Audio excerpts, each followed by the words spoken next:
Hey everyone, this is Joy of Joy Morse Beauty, and in this video I'm going to be sharing an update on my alopecia, so stay tuned.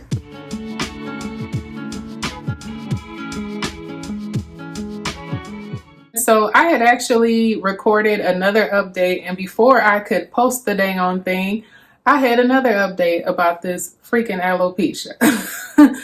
A lot has happened since I posted my update video, my initial one. Well, I guess it wasn't an update, but I was just kind of sharing my diagnosis and, letting you all know that I had alopecia.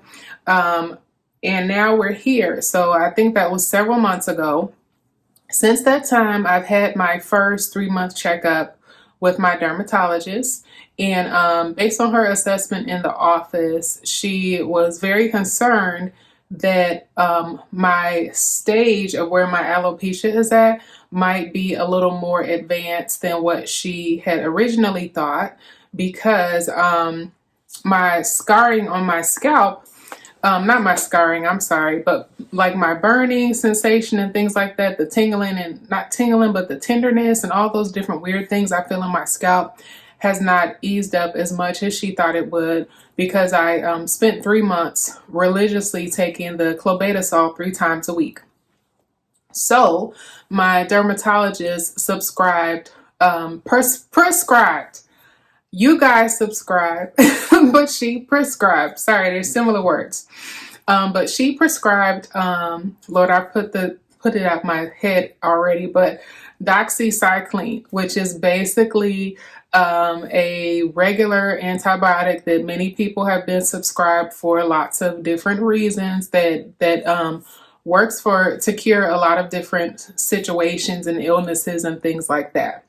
So it was a 3-month course of antibiotics. I was supposed to take 2 pills one pill twice a day, for a total of 2 pills, 100 milligrams, I believe, twice a day.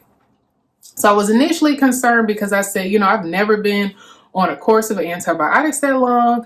If you have any advice, just let me know. So she recommended that I take a probiotic and that I make sure to eat it with food. So I said, okay, cool. So I was nervous about this. Like I said, I've never been prescribed any long-term medicine, but I said, I'm willing to try it if it means that I can keep my hair. So I started taking this medicine, and I could feel my scalp. I almost felt it kind of like taking kind of like the tenderness and the sensations away that I've been dealing with. So I was like, oh, this is great. This is going well. I felt like, in my head at least, I felt like I could feel that happening for me right away. About 3 or 4 days into my dosing, I started having the worst headaches of my life. I couldn't sleep. I was dreaming about headaches. And then after about a day or two, when I woke up, and I might be mixing the days up because like so much has happened since then, but after being on it for a couple of days and feeling the headaches, I woke up this one morning and I felt like my vision was blurry. Like I couldn't focus my eyes all the way. Kind of like those of you who wear glasses when you wake up in the morning and you're trying to like focus your eyes and you can't focus them all the way because you don't have either your glasses on or you don't have your contacts in. It was that sensation. And I was like, okay, this is really messed up, because I had read all of the side effects, and I was like, man, they said that about 10%, or maybe between 5 to 10% of people who take this medicine have these side effects. And then 1% have like the severe side effects. So you never think that person's going to be you. But I was like, I kind of really think that I'm having side effects of this medicine, because I'm not taking any other medicine internally. Nothing else changed in my situation. So I was messaging a lot with one of my cousins who is a medical doctor, and she basically was like, stop taking it. So I'm laughing to keep from crying, but I said, okay, let me stop taking this. But it wasn't just the headaches I was worried about. It was the blurry vision, because I'm like, okay, what is going on? I've never had blurry vision before. So, I reached out to my dermatologist. I messaged her, because you're supposed to like message I didn't hear back right away. So I booked an appointment with my primary care physician. I booked an appointment with my eye doctor. Going back and forth to all these doctors, trying to explain what happened, trying to figure out what's going on. Because this headache is like intense. And then now it's like, okay, I feel like my vision is kind of like blurry. What the heck, you know? So my primary care physician basically concluded that I was allergic to doxycycline and was like, agreed. She was like, stop taking it. By the time my dermatologist, it maybe took them a little over a day to get back to me, and they were pretty much like, stop taking it. Okay, I know that right now. And I asked if they had, anything else that I could take, and it was a message passed through the medical assistant, and she was pretty much like, no, we don't have any other recommendations. And I'm like, okay, y'all got me sitting at home taking this stuff. I'm just going through drama over here medically, and y'all don't have no other recommendations for me. So I got kind of really frustrated with that. My primary care physician, after hearing what happened, I did ask her for a recommendation for a dermatologist, and she gave me one. And then now I have my eye doctor in play. I went to the eye doctor, and we had to run separate tests on different days. So I've actually been to the eye doctor twice within the past week, checking up on the health of my eyes since I reported the dizziness. And comparing my two visits, the one that I had like the day after I stopped the medicine as opposed to the one that I had a week later, my vision improved between the 2 days. She said on the first visit, I was like missing all these letters. That's when I felt my vision was blurry. And then, she ended up finding through the test that like I had like some nerves in my eyes that had swollen or something like that.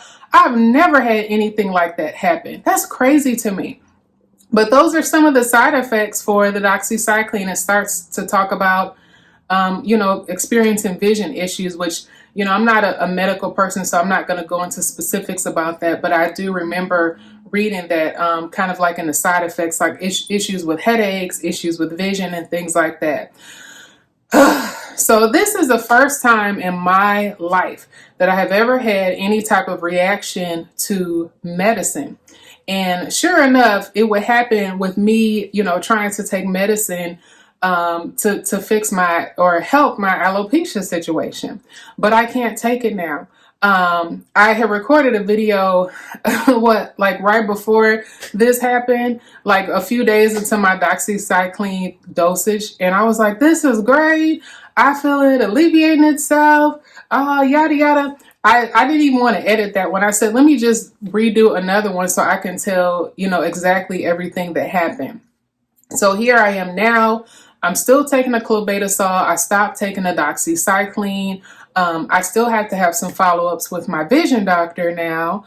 I am going to see my dermatologist in a few weeks because I don't really like messages being passed through medical assistants. I want to talk to her face to face. And then I still did schedule an appointment with the dermatologist that my primary care physician referred me to. But I mean, how a lot of them who are popular, how that scheduling goes. I'm 3 months out. I'm not going to see this guy till May. And then when I see him, I don't know what he knows about CCCA, scarring alopecia. I'm going to find out when I talk to him. So I just kind of feel like I'm at a crossroads because you get prescribed these medicines, right? And they're supposed to fix one thing, but then they have all these other side effects with them. And so, I'm kind of silly. I'm the type of person, I'm sitting at home and I always appreciate comedy shows and stuff like that when they spoof those medicine commercials and someone's like frolicking through a field and they're talking about how amazing this medicine is. And then they're reading off all these crazy side effects. But now I'm the person with the crazy side effects. So, it looks like they're resolving themselves, which I'm grateful for, but I'm almost like afraid now to take medicine. And I realize that doxycycline is something that's commonly prescribed, like for acne and things like that. Plenty of people take it and it's successful, but you never know when you take a medicine how your body will react to it.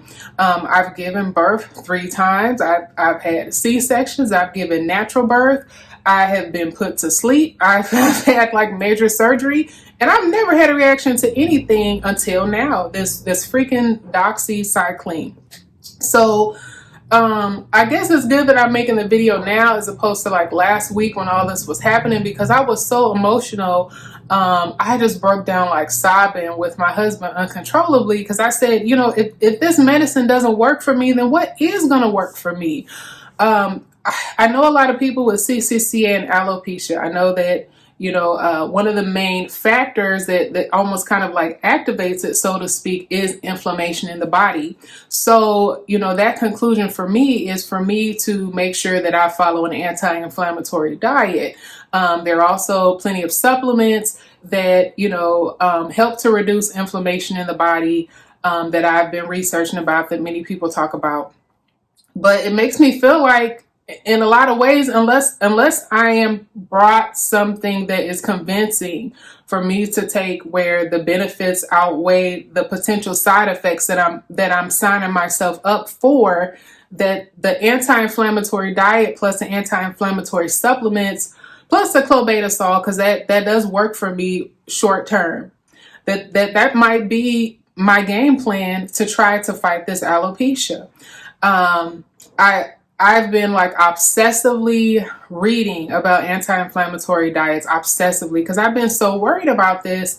I've also been like obsessively watching alopecia stories, how to cover bald spots in hair and things like that, because part of me worries, what if I can't get it under control? I don't know what stage I'm at. You know, what if I do lose some hair or more hair than I'm comfortable with? How do I deal with that? You know, if the bald spots are few or small, then I figure, you know, I've seen some techniques around these YouTube streets on how to cover, you know, bald spots and things like that with, you know, hair netting and crochet and things like that. But, you know, if it's significant, I don't know. Will I become a wig wearer? I think I maybe tried once, half-heartedly. Wasn't very good at it. But I have to get into that world and kind of figure that out. And I've been on this journey for so long, you know, this self-discovery, you know, discovering my personal uniqueness, owning my own hair and things like that. But if I'm not on that journey anymore, if I'm having to wear wigs somewhere down the road, how does that look for me? How do I still make that something that's unique? Like, how do I adopt that to be part of my journey and to feel authentic to me too? I'm kind of wrestling with all of those thoughts and trying to just keep my mind open to whatever may happen. I think the thing, I don't want to start crying, because I have been crying on and off this week, thinking about just all the possibilities and kind of like what's on the table for me. And so, you know, I believe that health is a blessing from God, and you have to work hard for it too. I'm so grateful to God for my health, but you know, if I have to pick my health versus my hair, I'm going to pick my health. I'm not going to be messing with my health to fix my hair. Like, my priority is my health over my hair. If the other interventions have side effects that give me pause, I don't know that I would be up for that, but I am up for the challenge of embracing an anti-inflammatory diet, eating natural foods, eliminating sugar, eliminating flour, all those different types of things.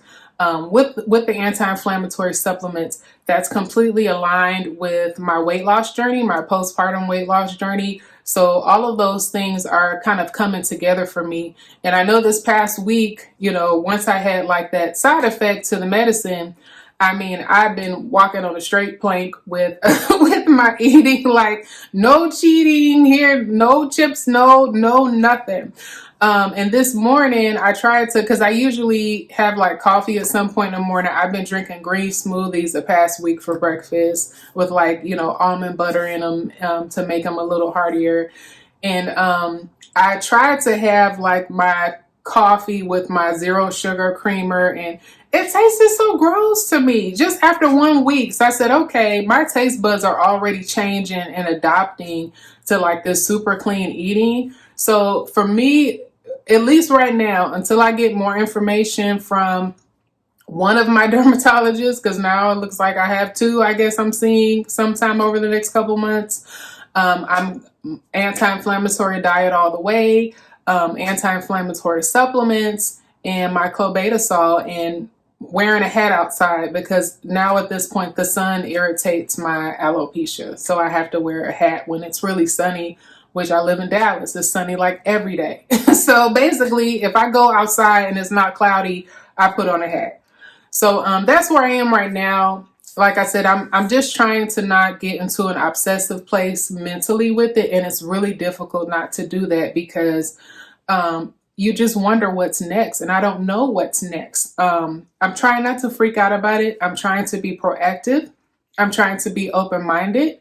If I do keep wearing my hair, if I lose some hair, if I have to add in hair or locks in some sort of creative way, or if I end up transitioning to wigs sometime down the road when I get older, I don't know. I'm just trying to maintain an open mind. My hair is this way now. I love my hair. I love my locks. You guys know that. I adore my sister locks. This has been like the best thing I could have ever done for my hair. I will continue to love my locks, and I'm just going to try my best to take it one day at a time, because when my mind jumps down the road, I get overwhelmed. I get really anxious. I get really emotional. I get really, really worried. And so I'm trying not to do that. So that's where I am. I'm hoping and praying that when I go back to my eye doctor for follow-up tests down the road, that a lot of the swelling and things like that will have resolved itself. The blurry vision resolved itself as I got away, days after I had stopped the doxycycline. So I'm praying that, those behind the scenes tests, that will, all of that's deep in my body that may have been affected, that can get resolved too. But the tests don't lie, because I swear my headache was like banging on my right side, and my eye doctor, who I love her, she's so good. She literally was like, yeah, and I can tell your right eye, was like a little more swollen than the left eye. I'm like, how can medicine do that? Like after a couple of days, I've never had an issue like that. I don't have, like blood pressure issues or any like pressure swelling types of, issues, so to speak. So that's my story. That's where I am right now. Just sharing. And just kind of hollering out a thank you to everyone who watches my videos, who is in some sort of stage of an alopecia journey. Thank you for watching, and thank you for your support. And I'll keep sharing updates. Take care. Bye.